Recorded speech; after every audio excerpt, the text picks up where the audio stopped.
KR ನಂದು ಸಿಂಗಿನಪೇಟೆ ನಂದು ಇರೋದವರು. ಆಮೇಲೆ ಅವರು ಏನೋ ಕೆಲಸ ಇದೆ ಬಾ ಅಂತ ಕರೆದ್ರು. ಅಲ್ಲಿಗೆ ಚಂಚಂದ್ರ ಕರೆದ್ರು, ಕೆಲಸ ಇದೆ ಬಾ ಕರೆದ್ರು. ನಾವು ಬಂದರು. ಏನಪ್ಪ ಇಷ್ಟೊತ್ತ ಕೆಲಸ ಅಂದರೆ, ಬಾ ಕೆಲಸ ಇದೆ, ಬೆಳಗ್ಗೆ ನಾವು ಟೈಸ್ ಕೆಲಸಕ್ಕೆ ಹೋಗ್ಬೇಕು, ಮೇಸರು ಬೈತಾರೆ, ಪರವಾಗಿಲ್ಲ ಕೆಲಸ ಇದೆ ಬಂದ್ಬಿಡು, 4 ಹೊಡೆಯೋದು ಬಾ ಅಂತ ಕರೆದ್ರು. ನಾ ಕರೆದಾಗ ನಮ್ಮ ಫ್ರೆಂಡ್ ಒಬ್ಬ ಅಂಬಿ ಬಂದ್ರು ಜೊತೆಲಿ, 3 ಜನ ಹೋದ್ರು ಗಾಡಿಯಲ್ಲಿ. ಆಮೇಲೆ ಅಲ್ಲಿ ಊಟ ಕೊಡಿಸಿ ಎಣ್ಣೆ ಕೊಡಿಸ್ಬಿಟ್ಟು ಈ ಜಾಗದಲ್ಲಿ ಇರೋ ಗಾಡಿ ಬಿಟ್ಟು ಬರ್ತೀನಿ ಅಂತ ಹೇಳಿದ್ರು ಅಷ್ಟೇ. ಕಾರ್ ಯಾವುದೋ ಬಂತು. ಕಾರ್ ಬರೋಷ್ಟಕ್ಕೆ ಅಲ್ಲಿ ಕುತ್ಕೊಂಡಿದ್ರಿ. ನೀ ಇಷ್ಟೊತ್ತು ನಿಮ್ಗೇನು ಕೆಲಸ, ನಾವು ಯಾರೋ ಕರ್ಕೊಂಬಂದಿಲ್ಲಿ ಕುತ್ಕೊ ಅಂತ ಹೇಳಿ ನಾವು ಅಲ್ಲಿ ಕುತ್ಕೊಂಡಿದ್ರಿ. ಅಷ್ಟೇ ಬರೋಷ್ಟಕ್ಕೆ ದೊಣ್ಣೆ ತಗೊಂಡು ತಲೆಗೆಲ್ಲ ಚೆನ್ನಾಗಿ ತಲೆಗೆ ಕೈ ಕಾಲೆಲ್ಲ ಚೆನ್ನಾಗಿ ಹೊಡೆದ್ಬಿಟ್ರು ನಮಗೆ. ಯಾರು ಇಲ್ಲ, ನಾವು ಯಾರು ಕರ್ಕೊಂಬಂದವ್ರು ಅಷ್ಟೇ, ಕೆಲಸ ಇದೆ ಅಂತ ಕರ್ಕೊಂಬಂದಿರೋದು.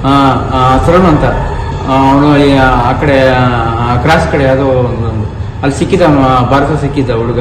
ಅವನ ಹುಡುಗ 4 ಜನ ಇದ್ರು, ನನಗೆ ಒಬ್ಬರೇ ಹೊಡೆದಿರೋದು. ತಲೆಗೆ ಕೈ ಕಾಲೆಲ್ಲ ಹೊಡೆದ್ರು. ಇಷ್ಟೊತ್ತು ನಿಮ್ಗೇನು ಕೆಲಸ ಇಲ್ಲ, ನನಗೆ ಯಾರು ಕರ್ಕೊಂಡ್ ಬಂದ್ವಿ ಕುತ್ಕೊಂಡು ನಾವು ಬಂದಿರೋದು ಅಷ್ಟೇ, ನಮ್ಗೇನು ಗೊತ್ತಿಲ್ಲ ಸರ್ ನಮ್ಗೆ ಅಂತ ಹೇಳಿದೆ ಅಷ್ಟೇ ಹೇಳಿದ್ರೆ ಅಷ್ಟೇ ತಲೆಗೆ ಕೈ ಕಾಲೆಲ್ಲ ಹೊಡೆದ್ಬಿಟ್ರು ಚೆನ್ನಾಗಿ. ಅಶೋಕ್ ಅಂತ ಸರ್. ಟೇಕಲ್ ಹೋಬಳಿ ಮಾಲೂರು ತಾಲೂಕು ಬನ್ನಹಳ್ಳಿ ವಿಲೇಜ್ ನಂದು. ನಾನು ಬೆಂಗಳೂರಿಗೆ ಬಂದು 2014ರಲ್ಲಿ ನಾನು ಬಂದಿದ್ದು. ಆಗಿಂದ ಇದರಲ್ಲಿ ಶಾಪಿಂಗ್ ಮಾಲಲ್ಲಿ ಕೆಲಸ ಮಾಡ್ತಾಯಿದ್ದೆ. ಮತ್ತು ನನಗೆ ಆಪ್ರೇಷನ್ ಆದಮೇಲೆ ಅಲ್ಲಿ ಸ್ಟೋರಿಂದ ತೆಗೆದಾಕ್ತಾರೆ ನಮ್ಮನ್ನು. ಲೋಕಲಲ್ಲಿ ಎಲೆಕ್ಟ್ರಿಷನ್ನು, ಪೇಂಟಿಂಗು ಮಾಡ್ಕೊಂಡಿದ್ದೆ ನಾನು. ಮತ್ತು ಇಷ್ಟು ದಿನ ನಾನು ಆ ಕಡೆ ಲೋಕಲಲ್ಲೇ ಮಾಡ್ಕೊಂಡಿದ್ದೆ.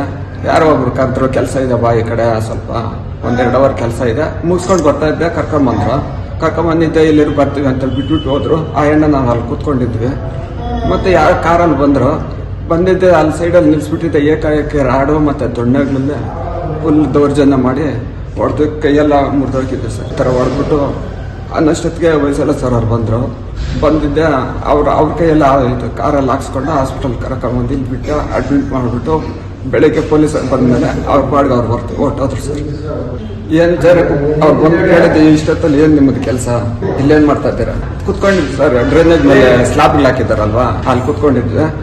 ಬಂದಿದ್ದೆ, ಏನು ಇಷ್ಟೊತ್ತಲ್ಲಿ ನಿಮ್ಮ ಕೆಲಸ, ಏನು ಕಳ್ತನ ಮಾಡಕ್ಕೆ ಬಂದಿರೋದು? ಇಲ್ಲ ಸರ್, ನಾವು ಯಾರಿಗೋ ಕಾಯ್ತಾರಲ್ಲ ಅಷ್ಟೇ. ಮಾತ್ರ ಏಕಾಏಕಿ ದಾಳಿ ಮಾಡಿಬಿಟ್ರು.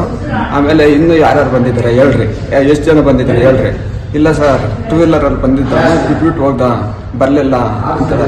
ಇಲ್ಲ, ನೀವು ಬುಲ್ಲರಲ್ಲಿ ಬಂದಿದ್ದು ನಿಜ ಹೇಳ್ರಿ ಅಂತ ಇದ್ದು ಜಾಸ್ತಿ ದಾಳಿ ಮಾಡಿ. ಅವ್ರು 4 ಜನ ಇತ್ತು ಸರ್. ಆಗಿತ್ತು ಒಂದು 12-12:30 ಆಗಿತ್ತು ಸರ್. 12 ನಾವು ಅವ್ರು ಕರ್ಕೊಂಡು ಬಂದಲ್ಲಿ ಊಟ ಕೊಡಿಸಿ, ಮತ್ತು ಇದೆಲ್ಲ ಸ್ವಲ್ಪ ಎಣ್ಣೆ ಅದು ಕೊಡಿಸಿ, ಊಟ ಕೊಡಿಸಿ ಇಲ್ಲಿ ಬರೋಷ್ಟರಲ್ಲಿ ಅಷ್ಟೊತ್ತಾಯ್ತು ನಮಗೆ. ನಾವು ಅಲ್ಲಿ ಬಿಟ್ಟಿದ್ದೆ 10 ಗಂಟೆ ಆಗೋಗಿತ್ತು. ಇಲ್ಲಿ ಬರೋಷ್ಟರಲ್ಲಿ ಅಷ್ಟು ಲೇಟ್ ಆಯಿತು. ಊಟ ಗೀಟ ಮಾಡ್ಕೊಂಡು ಬಂದ್ವಿ.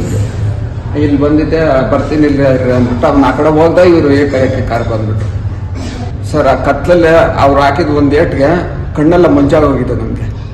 ಅದರಲ್ಲಿ ಫಸ್ಟ್ ಈ ಕಣ್ಣು ಬೇರೆ ಪ್ರಾಬ್ಲಮ್ ಇದೆ ನನಗೆ. ಆ ಕತ್ಲಲ್ಲಿ ಸರಿಯಾಗಿ ಬುಕ್ಗಳು ಅಷ್ಟೊಂದು ಪರಿಚಯ ಇಲ್ಲ. ಬಟ್ ಬೆಳಗ್ಗೆ ಇಲ್ಲಿ ನೋಡಿದ್ದು ಒಂದು ಮುಖ ಮಾತ್ರ ಪರಿಚಯ ಇದೆ. ಇಲ್ಲ, ನೈಟ್ ಅವ್ರು ಇಲ್ಲೇ ಇದ್ಬಿಟ್ಟು ಕಾಫಿ ಟೀ ಎಲ್ಲ ತಗೊಂಬಂದು ಕೊಟ್ಟರು. ಬೆಳಗ್ಗೆ ತನಕ ಇದ್ರು. ಬೆಳಿಗ್ಗೆ ಪೊಲೀಸರು ಅವ್ರು ಬಂದ್ಮೇಲೆ ಅವ್ರ ಹತ್ರ ಮಾತಾಡ್ಬಿಟ್ಟು ಹೊರಟರು. Amaresh B sir.